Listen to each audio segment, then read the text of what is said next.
O Conselho Executivo do Fundo Monetário Internacional aprovou uma assistência financeira de emergência para Moçambique no valor de 105 milhões de euros.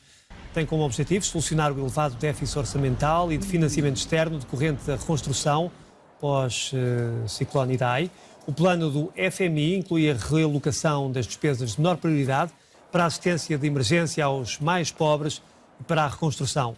Tao Zhang, diretor executivo adjunto e presidente interino do FMI, disse que a previsão é que a assistência de emergência e os custos de reconstrução no país sejam grandes, o que faz a tempestade Idai o mais oneroso desastre natural a atingir o país.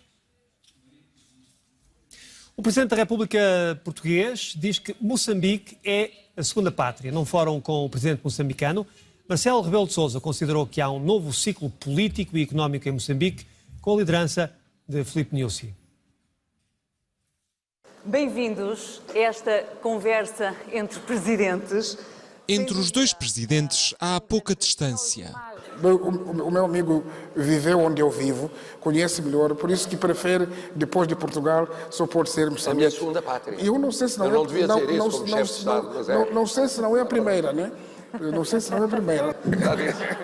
Portugal e Moçambique estão unidos. Já o tinham demonstrado na ajuda portuguesa depois do ciclone Idai. Os apoios podem vir, podem não vir na dimensão que queremos, mas temos que ter a consciência que nós temos que liderar o processo de reconstrução e talvez aproveitar também o momento para reestruturar as nossas vilas, as nossas cidades. A relação entre Portugal e Moçambique é para Marcelo Rebelo de Sousa um exemplo a seguir. Transformar este exemplo num bom exemplo de relacionamento, por exemplo, entre a Europa e a África. Não é por acaso que o governo português já disse que qualquer que seja o governo português sair das próximas eleições, a presidência da União Europeia por Portugal no primeiro semestre de 2021 terá uma cimeira entre a Europa e a África. O Presidente da República vê em Moçambique um novo ciclo político e um clima de paz sem precedentes. A ideia é um acordo de tréguas definitivas muito em breve. Está a ver? Eu quase que pareço Presidente de Moçambique. Depois... Entre os dois, a distância é pequena. Uma entrevista exclusiva à RTP e à RDP África, que será emitida aqui na RTP África esta sexta-feira às 10, um pouco antes das 7 da tarde, às 10 para as 7 da tarde, hora de Lisboa, antes do Repórter África. O presidente moçambicano rejeita ter tido qualquer envolvimento com o processo que levou o país a contrair dívidas consideradas irregulares. Filipe Nyusi era à data ministro dos negócios, à data destes negócios, ministro da Defesa, com a tutela da pasta em que iriam atuar as empresas estatais que deram origem aos créditos ilegais. O então Ministro das Finanças, Manuel Chang, encontra-se detido na África do Sul por suspeita de crimes económicos. Filipe Nyusi diz que nunca assinou qualquer cheque enquanto Ministro. Senhor Presidente, na única entrevista que deu a um órgão de comunicação social moçambicano durante o seu mandato e agora há poucos meses também de o terminar, não respondeu se, enquanto Ministro da Defesa, na altura em que foram contraídas as dívidas escondidas, recebeu dinheiro neste caso. Não foi. E os moçambicanos gostariam de que o Sr. Presidente clarificasse esta pergunta. Se tem o mandato de falar por eles, para falar, olha, os moçambicanos querem o esclarecimento de como foi feita a dívida e quem é o responsável. O governo de Moçambique está mais interessado do que vocês. E eu sou o presidente do governo de Moçambique. Obrigado. Mas o Sr. Presidente... Estou a dizer que sou o presidente do governo interessado. Enquanto Ministro da Defesa, assinou algum contrato dessas três empresas? Olha, estamos a dizer o seguinte.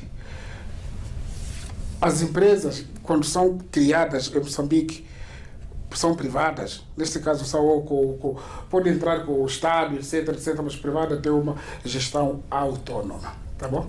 Obrigado. Eu como ministro nunca assinei nenhum cheque na minha vida.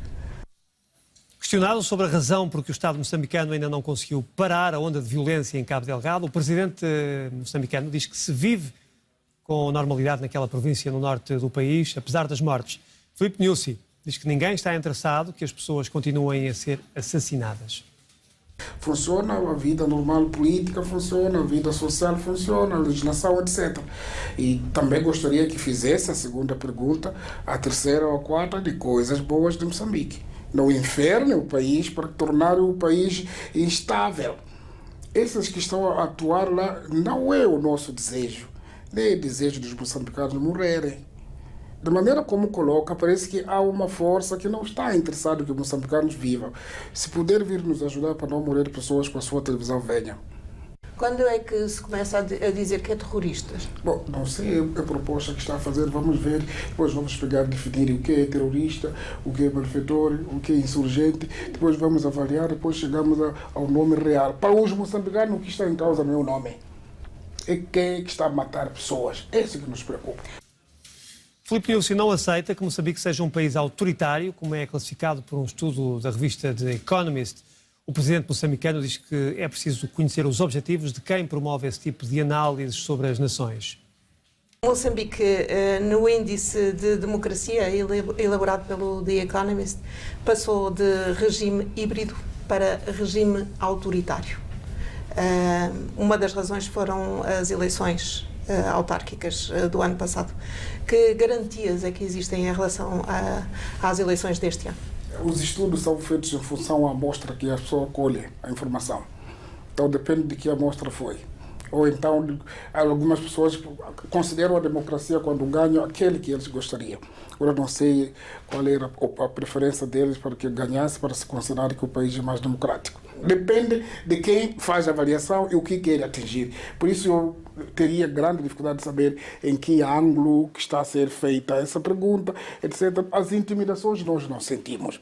Não sentimos na dimensão em que se faz em termos de democracia ou liberdade de expressão. Não sentimos nessa dimensão toda. Ali os debates nas televisões de sessão pública, as pessoas falam, etc. E vê. Por isso, amanhã dizer isso a um moçambicano de que isso é intimidação, acaba não tendo peso, não tendo valor. Porque as pessoas ficam ali, falam, discutem, televisões públicas, privadas, jornais, etc, etc.